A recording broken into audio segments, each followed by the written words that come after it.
Mas e o que você... Porque eu quero entender, até pra se alguém vier falar mal do Moro, eu tenho algum argumento. Por exemplo, eles falam que o Moro foi... não agiu corretamente quando estava no papel de juiz, porque ele coordenou com os promotores, coisa que um juiz não deve fazer. Tudo que eles não falam sobre o Gilmar Mendes, que essa semana mesmo estava ali Mas e o Moro, ele em fez contato isso com o mesmo? Arthur Lira. Não, eu posso falar, não tem problema nenhum. Primeiro, obviamente, você tem da parte daqueles que são defensores dos políticos que foram alvejados a tentativa de mudar o foco da questão dos crimes que eles cometeram e que foram descobertos para o que os investigadores e o juiz fizeram, né? Então, é preciso deixar claro que você teve ali a reserva e a customização de imóveis, que eram mansões de veraneio na praia e no campo, para o Lula, por empreiteiras favorecidas no esquema de corrupção da Petrobras, que é o esquema de maior magnitude da história do país, que desviou bilhões de reais e que molhou a mão de políticos.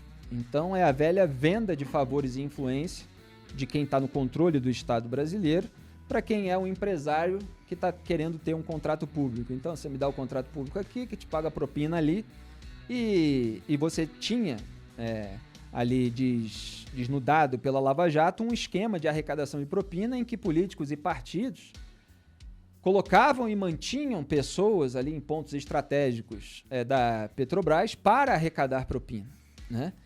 E você tinha esse suborno que era aceito por determinadas pessoas desse esquema para levar uma vida de mordomia, de luxo e tal.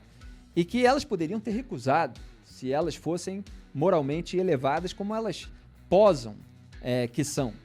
Então, esses são crimes cujas provas foram encontradas, cujas provas foram coletadas e elas foram analisadas não só pelo juiz de primeira instância, como o Sérgio Moro e vários outros. Depois você teve no lugar dele Gabriela Hart, o Bonar, no Rio você tem Marcelo Bretas. Cada um, obviamente, é alvo de determinadas polêmicas, etc.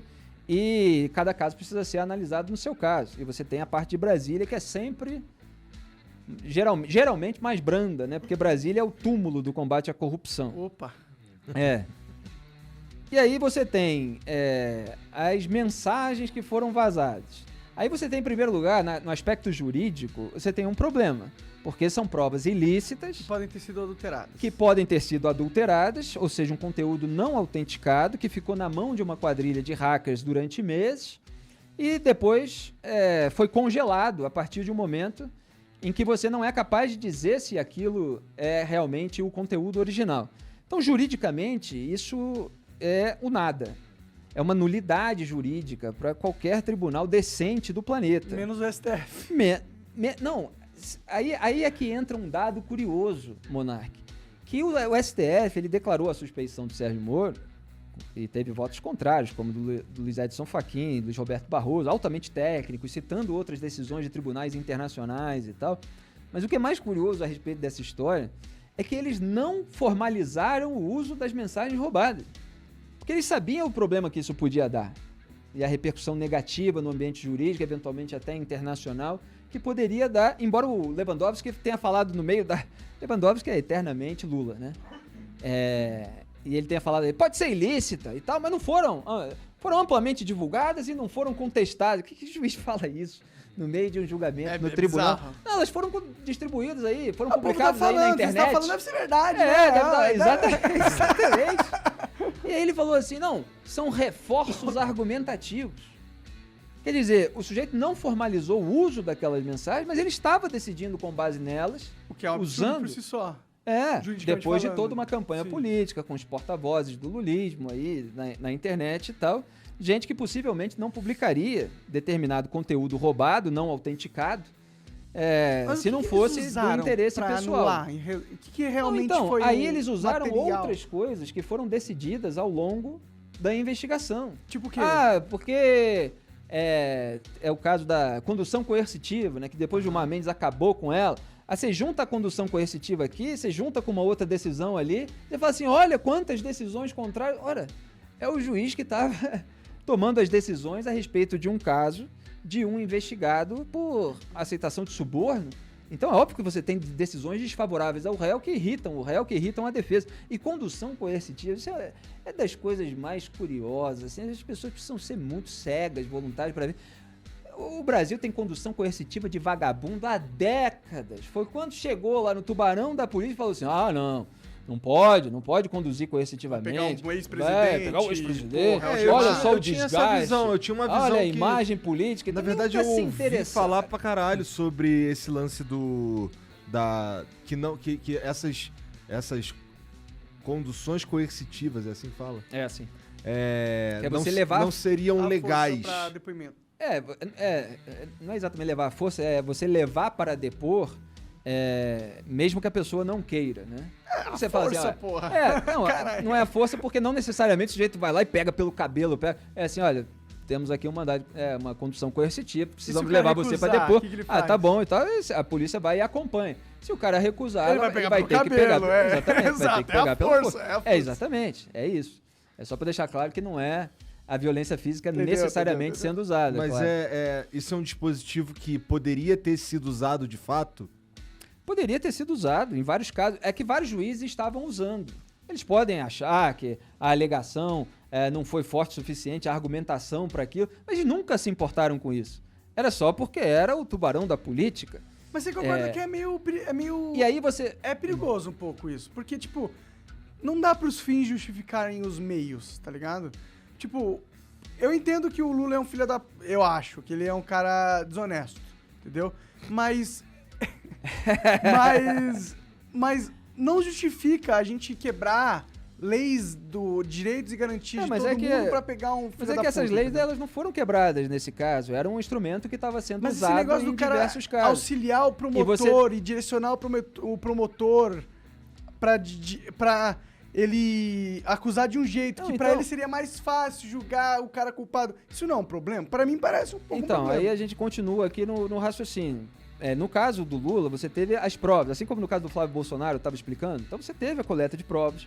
Ela resultou numa decisão do então juiz de primeira instância, Sérgio Moro. Uma decisão que foi mantida no Tribunal Regional Federal da 4ª Região, TRF4, por 3 julgadores absolutamente independentes, é outro tribunal, com base naquelas provas. E, além do mais, eles aumentaram a pena contra o Lula. Quer dizer, o Sérgio Moro, na verdade, ele foi brando no caso do triplex do Guarujá. Aliás, o TRF4 aumentou também no caso do sítio de Atibaia. Sim. O sítio de Atibaia, o Lula foi mais de 111 vezes, né? 111 ficou o número conhecido porque era a quantidade de vezes que eles monitoraram os agentes de segurança do Lula e tal, que estavam lá naquele momento. Então ele usufruiu uma mansão customizada pelas empreiteiras do Petrolão. E isso ele poderia ter dito não. Ele poderia ter dito não até a visitar o triplex, que ele tem a foto lá dele com o Léo Pinheiro, com o empreiteiro da Petrobras, uma empresa que está com contrato público com o governo do grupo político dele. E o sujeito está lá visitando um apartamento para uso pessoal. Isso já é imoral por si. Sim. Né? Fora, evidentemente, todas as questões criminais que foram apontadas. Agora, o que é o ponto aí é porque, assim, se a gente vai direto para esse assunto, né, a gente cai na tentativa de apontar como criminoso aqui e aqueles criminosos sobre os quais houve provas, eles ficam esquecidos em relação aos crimes que cometeram. Então você teve a revelação aí dessas mensagens, etc. Só que mesmo essas mensagens atribuídas aos investigadores e ao juiz, elas não revelam nenhuma fabricação de prova ilegal. Você não tem nada disso.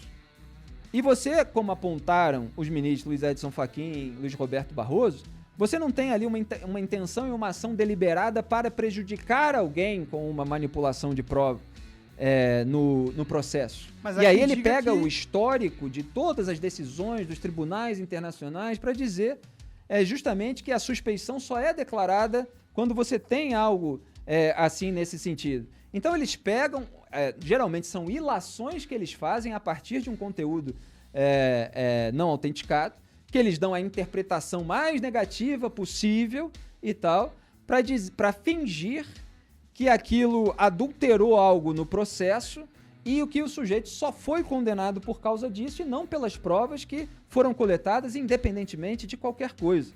Então, se o sujeito errou, evidentemente você pode encontrar ali zonas cinzentas que demandam uma interpretação, e essa interpretação poderia ser feita com base num processo lícito, com base numa autenticação daquele conteúdo para ver qual é a margem e ver o que deve ser feito, não deve ser feito. Agora você também não tem uma lei que proíbe o diálogo, tanto que os ministros incorrem nisso o tempo todo, de maneira igual ou pior, e às vezes a gente tem conteúdos verdadeiros que não estão sob nenhuma falta de autenticação, como o caso do Gilmar Mendes, por exemplo, ligando para um governador lá da região centro-oeste, depois que ele foi alvo de uma operação, falando que loucura isso e tal, não sei o quê. Aí o governador falou, pô, foi uma decisão do Toffoli. Ele, não, vou conversar com o Toffoli, vou falar com ele. Você tem a ligação gravada, porque o Aécio Neves era investigado, esse governador era investigado, então o Gilmar caiu na escuta dele. Você tem o caso do Aécio Neves, que era investigado, e aí o Gilmar caiu na escuta do Aécio Neves, e o Aécio Neves pedindo para o Gilmar um favor político, que era para o Gilmar falar com um senador, para o senador votar de acordo com o interesse do Aécio na lei de abuso de autoridade, essa que tem um nome bonito, mas que estava lá justamente para tentar blindar a classe política. Você imagina que é um ministro do Supremo Tribunal Federal agindo politicamente, mas com o peso da caneta, porque é ele que julga os parlamentares. Você imagina que receber vota daquele jeito e tal, acho melhor e tal, não sei o quê. Você vai ficar assim, melhor tipo, votar, né? Vai que ele abre um processo contra mim aí, porque eu tô com o rabo preso, porque eu sou político, né? Então, quer debater até onde podem ir os julgadores, quais são os limites e tal, vamos debater o Poder Judiciário todo, vamos debater o STJ, por exemplo, que tem filhos de ministros com escritórios de advocacia. E aí o cliente bilionário que tem uma empresa que é alvo de um processo, ele escolhe lá o escritório do filho do ministro, que ele sabe que tem influência sobre a decisão do papai. O filhotismo, como se diz, e tem uma desembargadora que denunciou isso muitas vezes.